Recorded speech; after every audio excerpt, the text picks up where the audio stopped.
Okay guys, so we've now reached the peak.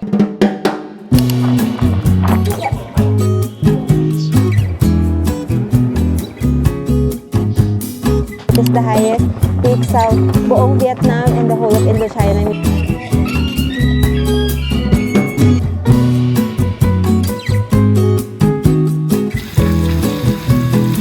We're now here at Sapa Night Market. So yung pinin lang namin is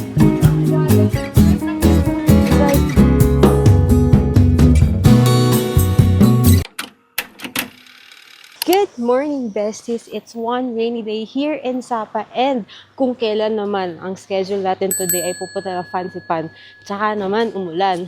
Kaya naman tingnan nyo, monotone yung kulay ko. Supposedly black yung jacket ko ngayon, pero sinuot ko yung binili natin dun sa Lily Sports Fair. Kung napanood nyo yung ating isang vlog, yes, dito ko yan binili sa Vietnam. Waterproof yan, hindi yan water repellent. So, if ever abutan man tayo ng ulan sa taas, at least somehow safe tayo. Kahit na umuulan at may paparating na bagyo, check naman namin, hindi naman na-cancel yung trip na paakyat, round trip ticket na binook natin via Klook. Ilalagay ko yan below. Okay, tapos lalagay ko dito sa swing yung price. So, yung binook natin is a round trip ticket going up hanggang sa Bihatotok. So, that's yung funicular, yung cable car, and isa pang funicular sa taas, tapos pababa din. Lahat yun.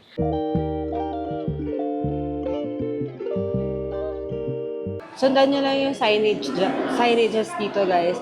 Since meron tayong QR code, diretso na tayo doon. But, if bibili kayo ng ticket, ito yung ticketing booth katabi ng Highlands. Ayan.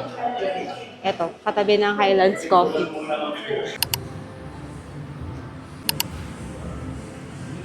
But again, I suggest sa Klook na kayo bumili para less hassle kasi ibang tour dun pa bumibili, 'di ba? Sila pa bibili, pipila sila dun. So, wag na, para dire-diretso na kayo dun. Okay, so time check 7:40 and ang first trip ng funicular is 7:45. So, hopefully maabutan natin 'yan para habang hindi pa umuulan. Oo. Bahala na kung maulap ba o maaraw. Basta kung makarating natin safe, thank you Lord. Yun na lang, diba? At least hindi na-cancel yung trip. Okay, so let's go.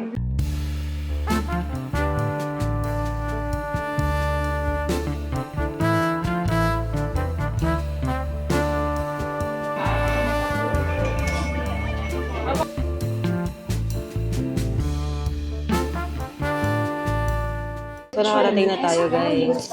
Umalis yung train exactly at 7:45, 7:51, 45. 5 minutes, almost 5 minutes yung approximately 5 minutes yung biyahe. Dito na tayo ngayon sa Muong Hua Station. Lalagay ko na lang yung clip. And nagpaiwan muna kami, nag-take kami ng pictures kasi aalis na yung feeling ko aalis na yung cable car.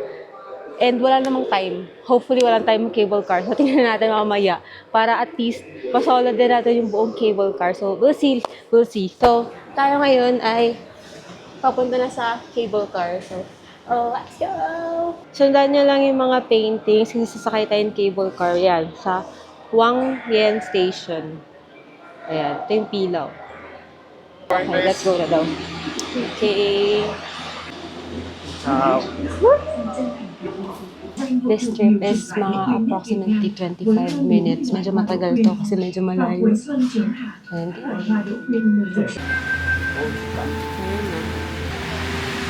ang lamig. Andito na tayo ngayon sa Fancy Pan Station. Malamig ang hangin. Prepare ko lang yung sarili ko kasi sobrang lamig. Hindi sobrang, pero malamig. Malakas yung hangin. Anong tip mo? Pwede yung tip is pag maulan sa baba or ma-foggy na, mag-jacket na kayo kasi bilang si Ate kasi Kuya. Pakasabay natin sa sa cable car. Di ba Shorts lang naka-shorts na nila? Ngayon bumibili sila ng jacket. Mukha akong okay, pero okay lang. Kesa naman, maguling buhok ko at ginawin tayo. So, dito yung daan, going to Fancy Pan Summit. Ayan, Fancy Pan Summit. And sasakay tayo ng isa pang funicular. Sasakay tayo ng isa pang funicular na binook din natin. Kasama na siya sa ticket natin sa Klook. Okay? Let's go. Fancy Pan Summit. So, umakit kami from the stairs. Yung station, Fancy Pan Station na yan. Kaya kayo dyan. And then, dito yung punta natin. So, tara na. Medyo sinisipon na ako. Doon tayo sasakay. Hindi ko mabasa. Hindi siya makita. Hindi nag-register sa camera. But that's Dokuyen Station. Let's go.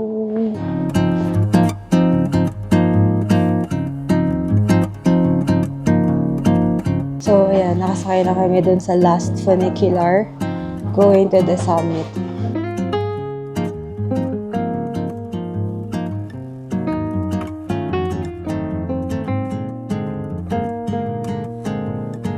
Okay guys, we've now reached the peak. Ayan o, ayun o. Yung triangle sa likuran ko. Yes. So, Fansipan is famously known as the roof of Indochina. So, it stands at 3,143 meters. And usually it takes 2 to 3 days by foot or by hike. And thanks to the cable car na ginawa nila and mga funicular, you can reach the summit by mga 30 minutes approximately. So, this is the highest peak in whole of Vietnam and Indochina, meaning Laos, Cambodia, and of course, Vietnam. So, nakababa na kami from the summit. Nandito na kami ulit sa may food court, banda. And, actually, maghanap kami ng ref magnet. Pero pakita ko lang sa inyo, ayan o. Sa style ko nakikisubong yan. Mahal daw. 20 Ito lang yung ito. price, oh. Para sa reference nyo. 20. May siopaw dito, oh. Medyo mahal, no? Ang siopaw is, dumplings pala yun, 40,000. Hindi ko alam magkano yung siopaw. May kebab, di ko alam. Yan. May siopaw ulit, part 2. Siopaw, oh. May bilihan din ng drinks dito, coffee. Ayan, para lang alam nyo. Pero, hindi na tayo kakain dito sa baba na. And maaga pa rin naman, 9:59. Di pa time for lunch. Pagbaba na lang natin. Pero ngayon, pupunta tayo dun sa may souvenir. Hanap tayo ng ref magnet. Pero if na-forgot nyo, hindi nyo na-anticipate yung weather, meron din dito mga binibentang mga jacket. Winter jacket, puffer jacket, ganun. Pero for sure, mahal. Cute naman ito. Yung triangle na nakita natin sa taas kanina. May shirts din na fancy pan. Ito naman is 220. Yan, nakita. Ito na, ref magnet. Walang sa fancy pan. May ganyan ba dun sa baba kahapon? Wala akong nakita eh. Wala, no? Ito na yung pinakamaayos. Magkano yun? 75,000. Yun na lang kami bibili. Hindi namin nagustuhan. Pagbaba mo kasi dun sa mismong Sapa Station, yung may Starbucks and Highlands, ay meron ding bilihan ng mga souvenirs. So, Same may price ref sila. magnet doon. Same price din. Mas maganda yung quality. Ito sinasabi ko sa inyo, may mga gears dito panlamig in case na hindi kayo prepared. So, yung bang malaman magka? Tingnan natin. 990,000. Umakyat kayo dito ng prepared kahit na feeling nyo summer or sunny sa baba, hindi mo rin masasabi eh, kaya magdala na lang kayo just in case. Tayo ngayon ay bababa na sa Sapa Station, sasakay ulit tayo ng cable car and then 25 minutes yun, tapos funicular, pababa na ng Sapa Station. Again, binook namin yan via Klook, lalagay ko yan sa screen kung magkano and ililink down ko yan below. Okay? Pero bulky. Ano siya? 350K. Pero paano mo nga siya iuwi? Sobrang bulky na ito.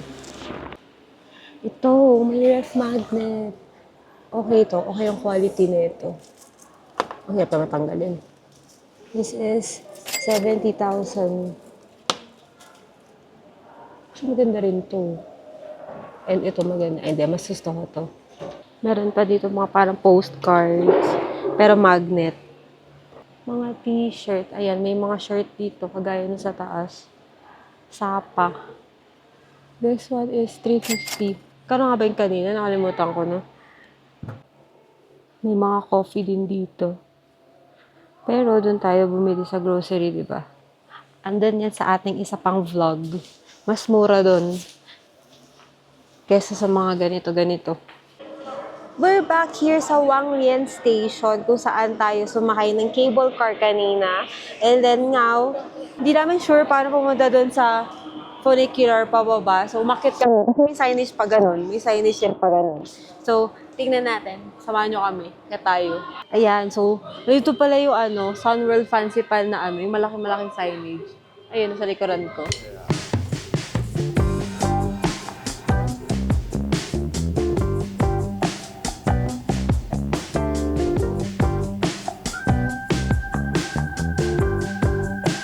Okay, nakalagpas na tayo dun sa may parang performance. Dun sa may Manito Village. Tapos, lumabas kami dyan, sinundan namin tong mga signage. Ito na ay yung pababa sa funicular. Ito. Kasi,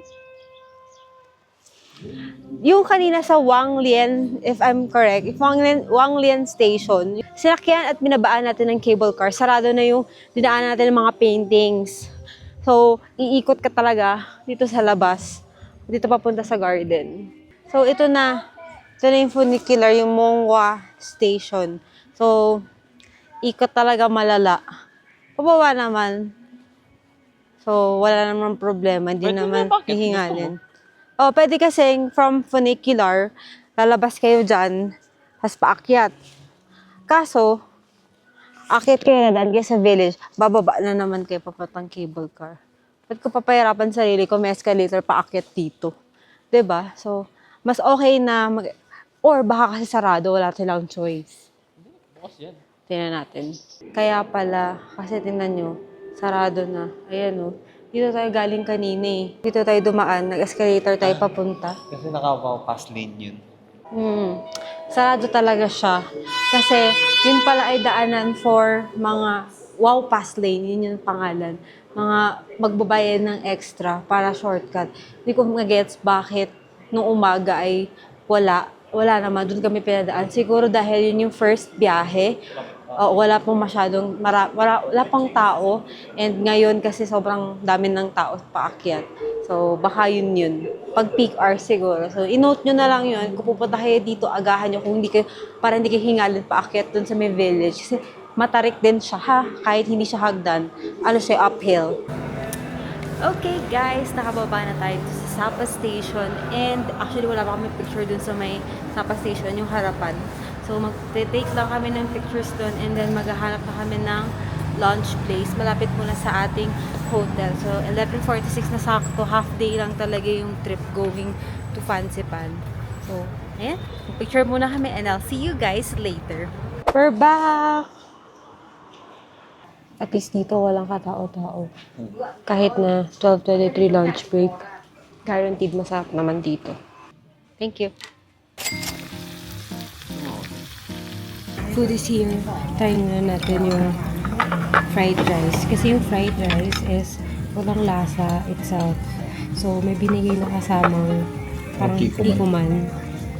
Siguro ihahalo doon. Sarap na. Tignan natin yung grilled pork. No? Grilled pork with onion chili.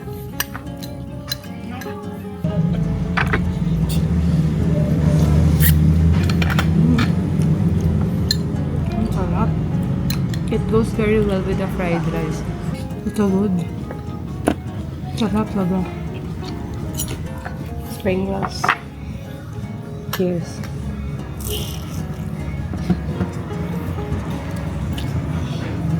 Sarap. 10 out of 10. As in, wala kaming kinain dito na hindi masarap. So, if you're in Vietnam, in Sapa, you should visit Paradise Restaurant, okay? So, kakain muna kami and I'll see you guys later. Tingnan nyo to. Very Twilight ang atake. How we get here? We're going somewhere. Yun eh.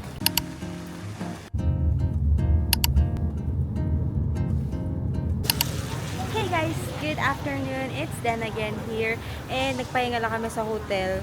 From nung nag-Paradise Restaurant tayo, bumalik tayong hotel, natulog muna tayo, nag-rest. And now, we're back And we're here at the Gecko Cafe, malapit sa Sapa Lake. Kasi gusto namin mag-merienda and mag-chill on our last day here in Sapa. So we just got tiramisu and then ice shake and coffee with condensed milk. Wow! Sarap pa. But it's good. It's really good. Let's taste naman yung kanilang tiramisu. Narinig kaya ako? Hindi. Sarap. Sarap.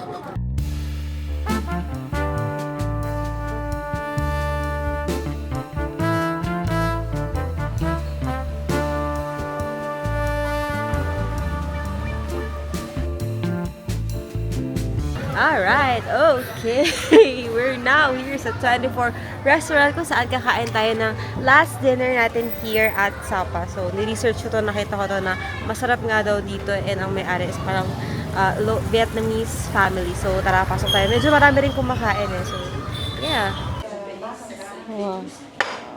Sister Bang. Kabriktad. Okay. Thank you. Okay, thank you.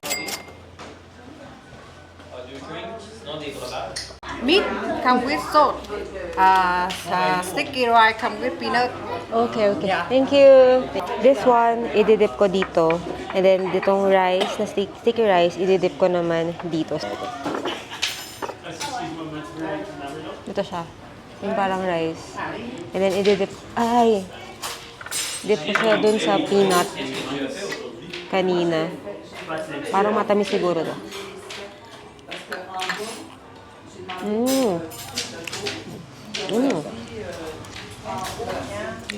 Parang kumakain ng sumam. Maalat to eh. Maalat yung peanut.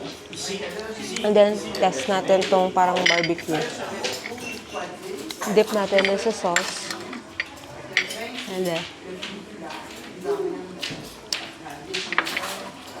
sarap. Parang satay. Dito sa Google, search ko, itong bamboo pipe meal is a traditional dish ng northwestern Vietnam. Yung mga nasa mountain region. So, ito yun. Nakalagay kasi dun sa English, bamboo pipe meal, open and close, forest farmer's meal. So, baka, mga farmer, ganito kinakain. Kasi diba, daming rice fields dito. Enjoyin muna namin itong last meal namin dito sa Sapa. Tama yung nakita kong review sa Google. Sorry, may laman kasi bibig ko. Tama yung review sa Google na nakita ko. Sobrang generous ng family dito kasi nagbibigay sila ng free na dessert. This is fresh na fresh. Dragon fruit and apple ba or pear? Anyway. Hey guys, so we're now here at Sapa Night Market. So yung pinin lang namin is, ano pinin mo? Sapa Night Market. Tama, sa Grab. Pinin lang Sapa Night Market. Dito yan sa harap ng, ito na lang, Annie Hostel Coffee. Tapos ayan, yung BidV. Viet In Bank. Ang laki. How much? 101 kilo. 101 kilo. 220 pesos. 200 pesos. Ano siya? Ay, Sabab yung hotpot.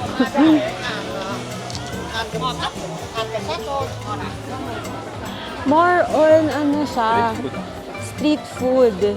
Tapos may mga seats doon. Ayun o, may mga upuan dyan. May mga bags. Pero more on ano, yung mga delicacies nila. Ayan. Ayan. Ano yun? Dried persimmon.